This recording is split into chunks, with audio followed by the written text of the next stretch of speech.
Daith da, Ewi Nakan. Welcome to podcast number 92.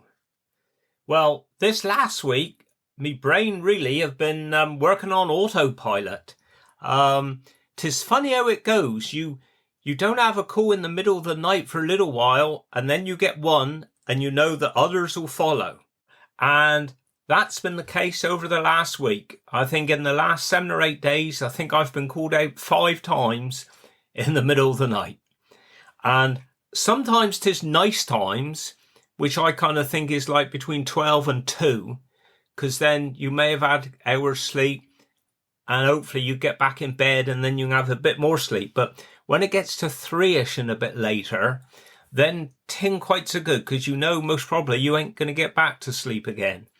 And that happened Saturday night, actually. I couldn't get to sleep, and then I had the call, but luckily it was about 2 o'clock.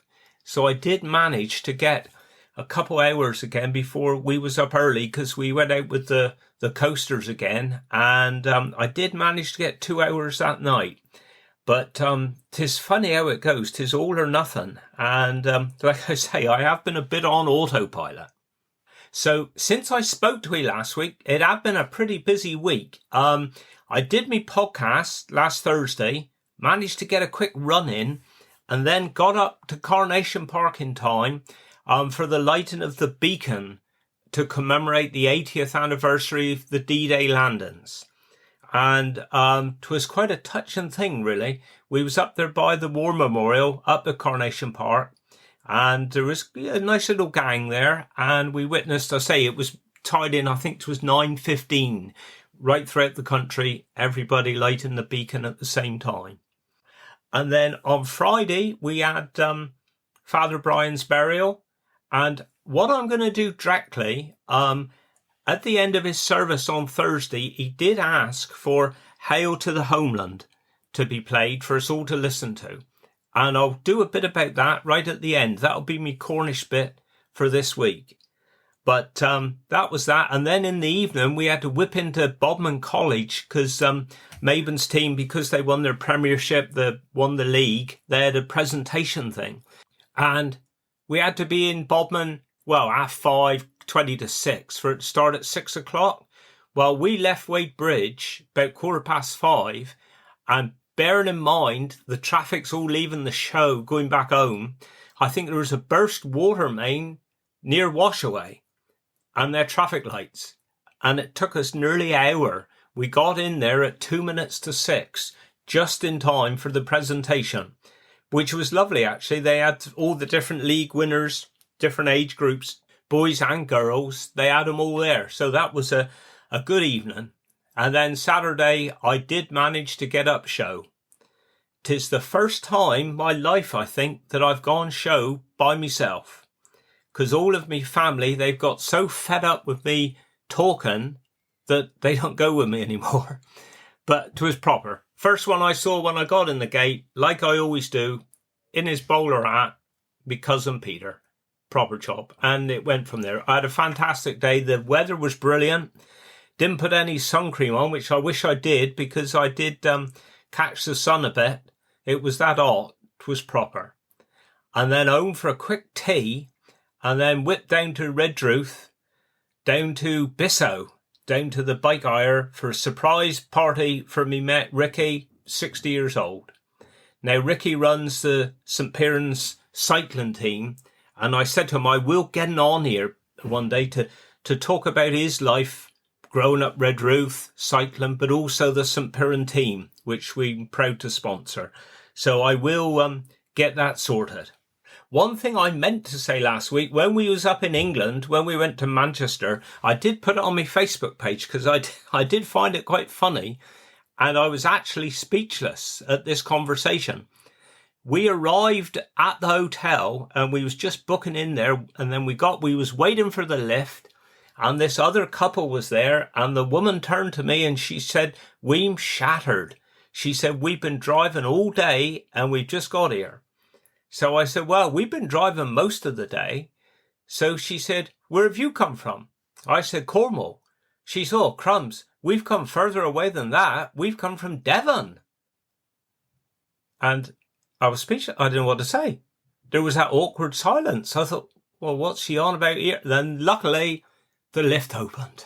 So we got in and nothing was said, and they got off floor 2, whatever, and that was that. But for once in my life, I was speechless. But it did make me laugh, I must admit. As far as me working week have gone, the beginning of the week, funeral-wise, was a little bit quieter, which you always think, fantastic, that gives me a chance to catch up on paperwork. But it never quite works out like that, because people come in, the phone goes, whatever, and you always leave work at the end of the day, always frustrated you didn't get done what you was hoping you would do. But obviously there is a lot of paperwork, a lot of red tape, and you think some of it, it's like you watch Jeremy Clarkson on the Clarkson's farm, and you think, God, all this paperwork, is it worth it? Is it needed? Well, some of it is. With all the traumatic things that happened up country just a few months ago, you may have seen it on the news. There's more regulations coming in, both with on the side where we supply like funeral plans. So there's a lot more regulation going in there, which is brilliant. That's been needed for a long time. And also now on the funeral side, there's more and more regulations, which again, some of it seems over the top, but a lot of it, I think it has been needed for a long time. And I'll go into that in another episode in the next few weeks. I will just go into that a little bit more, just to give you an insight of how things is changing. Today have been a busy day, and with the added complication that there's traffic lights all the time in a minute between Wadebridge and Bodmin. So today it was a case of going across country to avoid day, and then tomorrow I got a manic day tomorrow. 'Tis going to be fun and games, but yeah, so tis a busy end to the week anyway. As far as the podcast goes, I just haven't got enough time in many different ways. One of the ways is that there's so many people I'd love to speak to, but it's getting the time to see them. And one of them was Terry today. We had Terry's funeral, dear of him. 'Twas his 92nd birthday today. We had his funeral, and he was born in St. Tudy. His parents was born in St. Tudy, and he would have had so much local history. There's another chap that I'm going to talk about next week. It's a little bit different again there. Next week's podcast will be a bit different, but yeah, time is a major factor. And I was thinking, well, what am I going to talk about in this podcast? And then it come to me, you must probably remember a month or two ago, a few months ago now, time goes so quick, we had a lovely interview with Hazel Mitchell. And Hazel said to me, I saw her a couple of weeks ago, she said, here, I've got a few more things I wouldn't mind talking about sometime. So I give her a ring last week, left a message on her answer phone to say, are you free or no? Well, then she saw Char in town. There's some lovely people. They flat out all the time. They got such a fantastic social life. And she said to Char, tell Dev I'm free on Tuesdays. So, of course, this Tuesday in the mid-morning, I think it was, I thought, I wonder if Hazel, because she'd be all prepared. There's no need to warn her because she got it in her mind what she's going to talk about. So I rung up. I think it was Meg, her granddaughter, answered the phone. I said, do you think I could pop up and see Gran this afternoon? So she said, well, she got a bit of a cold, but yes, you can come up if you like. So I popped up Tuesday afternoon, and you'll now have the first part of my little interview, tin so long as the original one. And then in the next couple of weeks, we'll do the second part. But it helped me out, really, because I thought, well, I didn't know what else I was going to talk about this week. And Hazel was all prepared, so it just fell into place proper.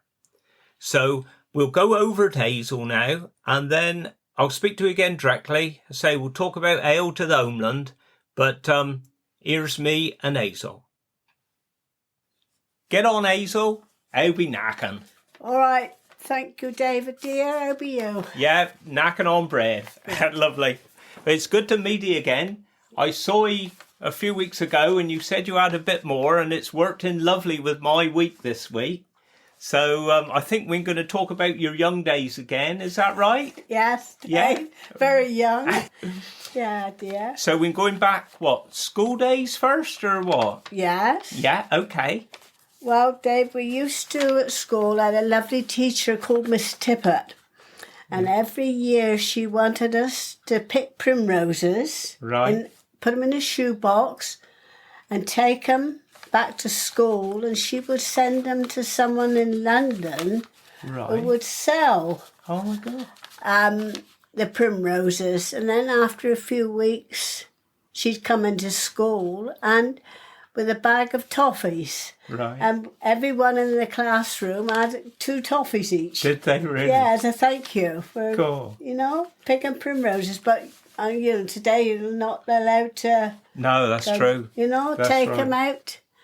They were sent up there, I think, for some charity or something. Oh, right. Yeah. So was that the girls' school, was it? Or, Yes, a girls' school. Yeah. Yes, dear. I don't know if we talked about it at the time, but so was that all of your schooling was at the girls' school then?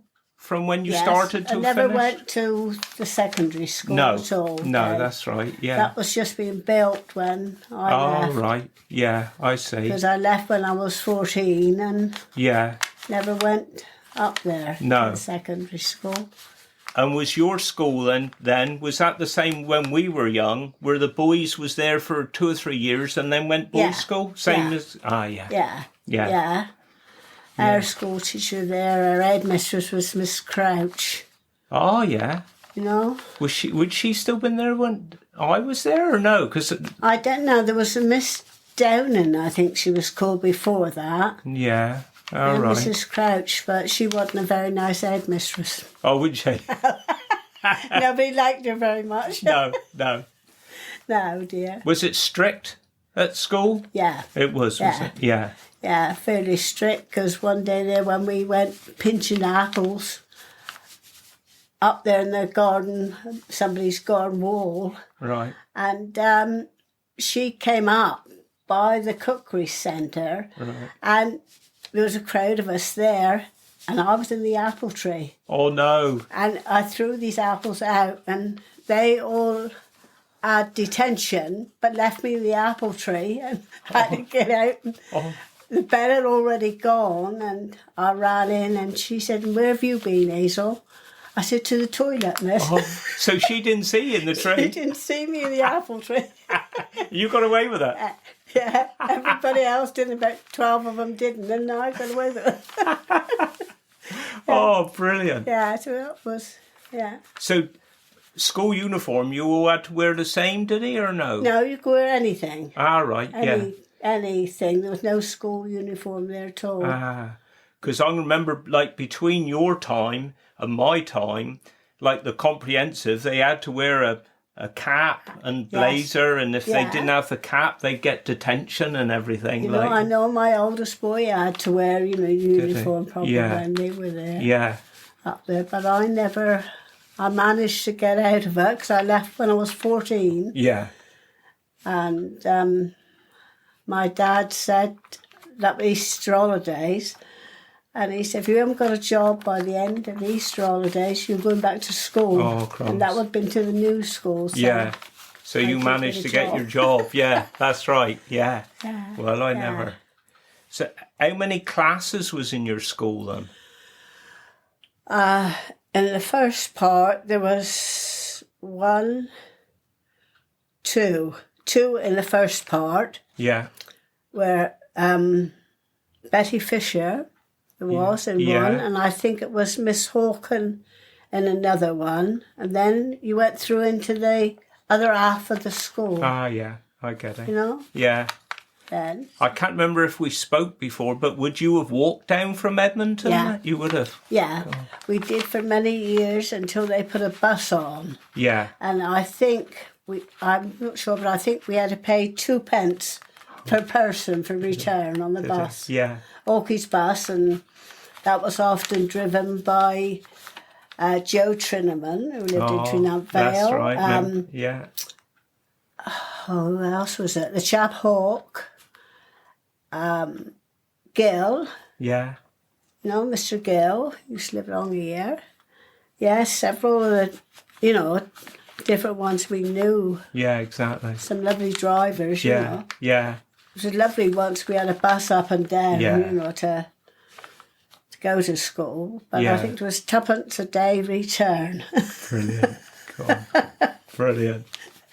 Which was, it was great, really. We used to pick up Brian Chapman at Marcel's on the way down. Yeah. That used to be on my paper round, that house. I used to have to do Trevanson. And I hated it on Guardian Day. Yes. Because I wouldn't start till Lane End at the beginning.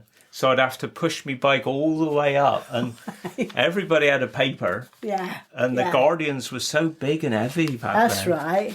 In those days. I mean, I think the Guardian today is not as good as it was back then. No, that's right. You get a lot of the local news and that in the Guardian back then. And all updates a different thing. But I don't think it's the same today. No. Because years ago, it was like just Bodmin and Wadebridge news, but now it is an Austell Newquay and everything, isn't it? Yeah. Yeah, it isn't the same, Dave. No. I don't think today. No. At all, No.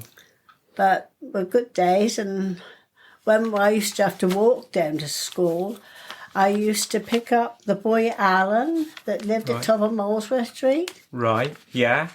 He married a girl, I think she was called Chapman from St. Wen. That's right. Was that Barry? Barry. That's right. I used to pick him up and take him over for just give me like twopence a week. To pick him up when I walked over, Yeah. Used to take him over to school. Yeah. Go on, Knock on the door and pick him up. Take him over to school. Cool. Molesworth Street, do you say you lived? Yeah. Top of Molesworth Street there, just down from where the pet shop used to be. Oh, yeah. And I can't remember if we said before, but did you have school dinners there then? Or? No, not to start with, Dave, at all. No. We took packed lunches and that, and it wasn't until several years, because sometimes they made pasties in the town hall. Oh, yeah. And they'd carry them over in a bath, and we'd sit in the playground and have a pasty, Would they, yeah. But no, packed lunches. I mean, sometimes my sister used to bring them down so far as Westcott filling station. Oh, would say. And, we'd take them and go down to F&J Martin's then, where my dad worked, and have them down there, Oh, brilliant. Because they always had a lovely fire going down there. It was cold. Yeah. Very enjoyable days. Definitely. Yeah. Used to love really going to school, just... Because you would have had quite a little gang going from Edmonton on the bus, wouldn't they? Really? Yeah. Yeah, it used to be the Burtonshaws, the Kiddos, and several other different ones. I think the Rose from down Carrart Farm back then, I think they went on the bus, Yeah. Pennard, a lot from Pennard, and would go on the school bus. Yeah. Tommy Varco and all them used to go on there. So talking about at Edmonton then, you were saying about hopscotch and all that? What was that? Yeah, we used to play, when the fair used to come into town,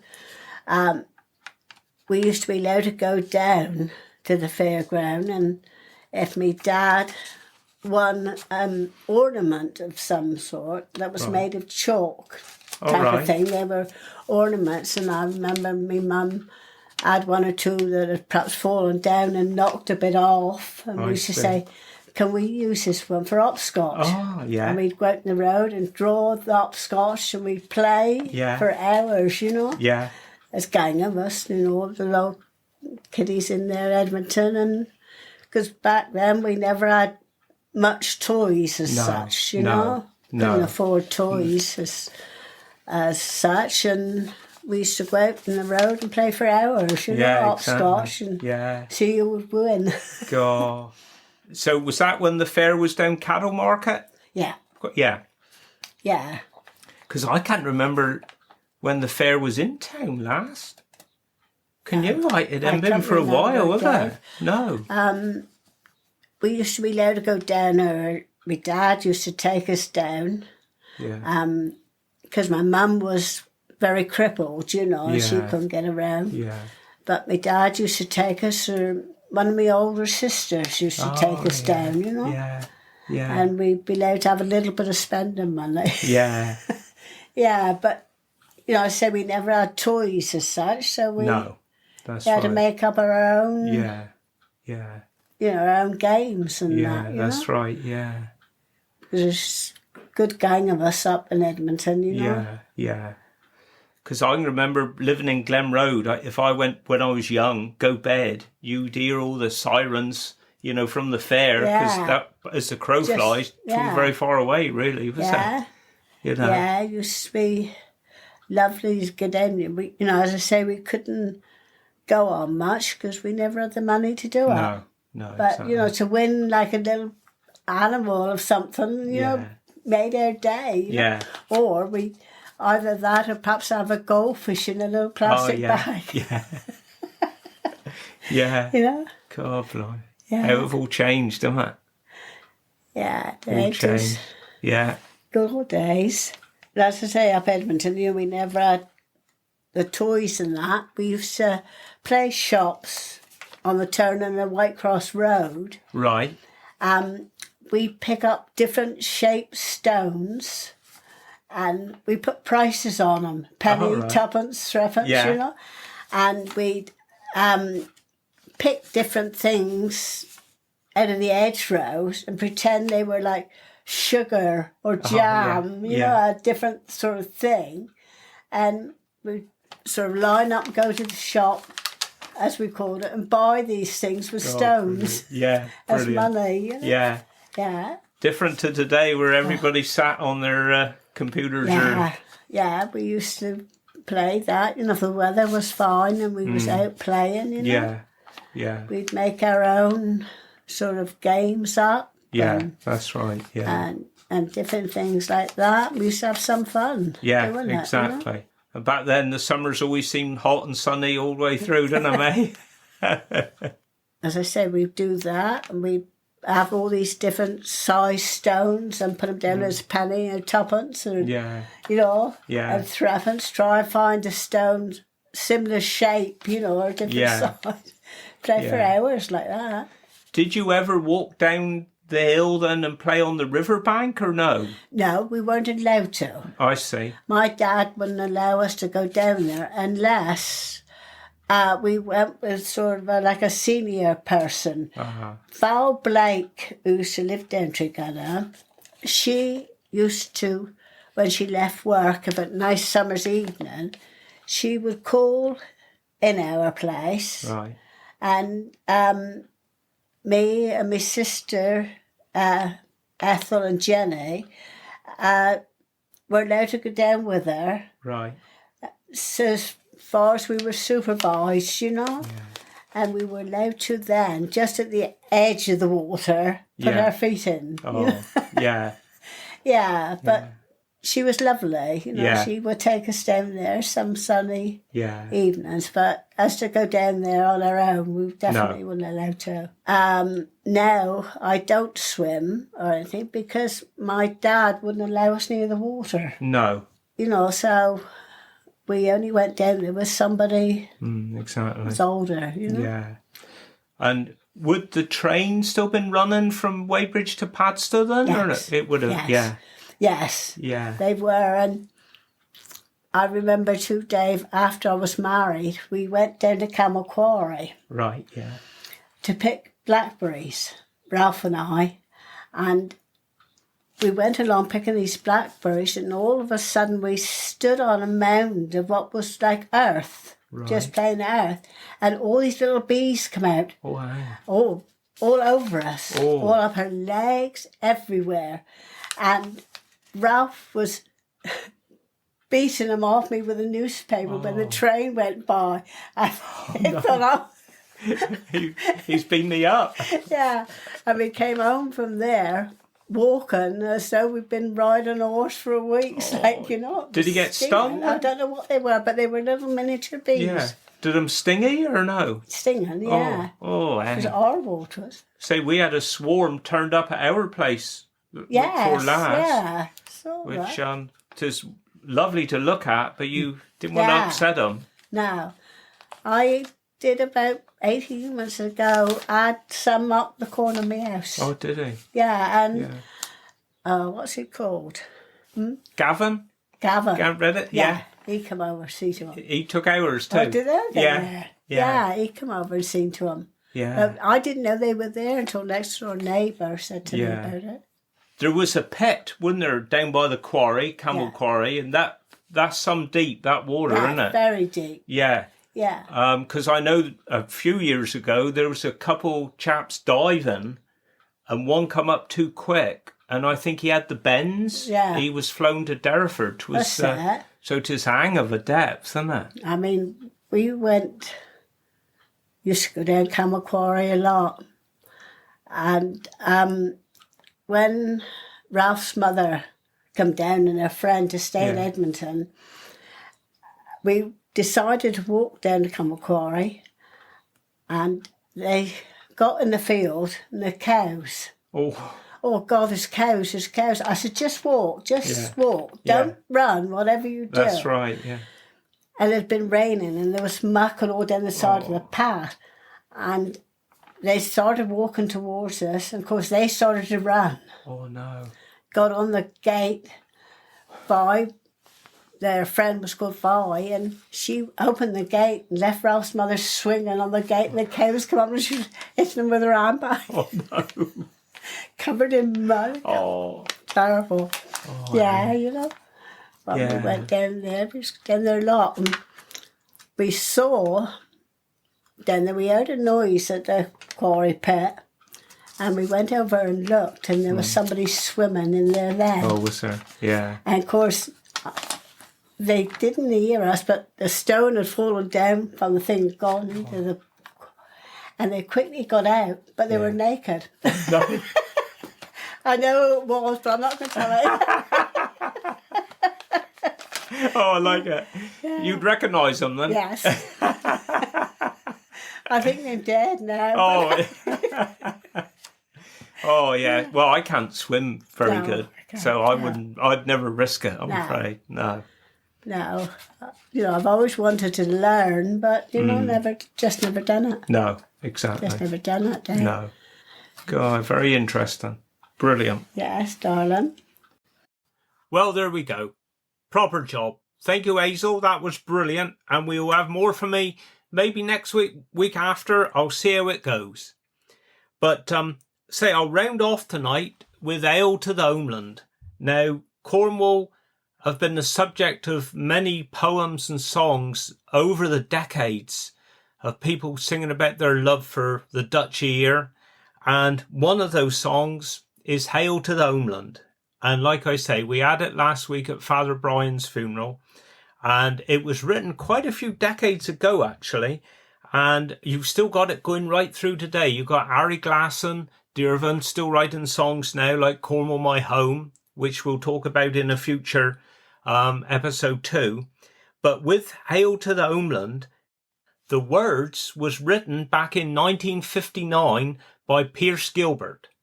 And then Kenneth Palmier, I think that's how you pronounce his name, he added the music to it at a later date.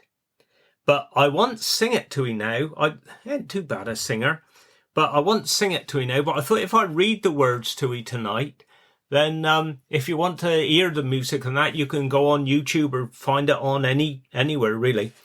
I got my bit of paper, and going back to Hazel's interview just now, 'tis funny because the microphone I got, he's so sensitive, and I don't know if you heard, she had her bit of paper in her hand, and you pick it up in and out, so I'm conscious of that now as I read that. But anyway, here it is. This is Hail to the Homeland.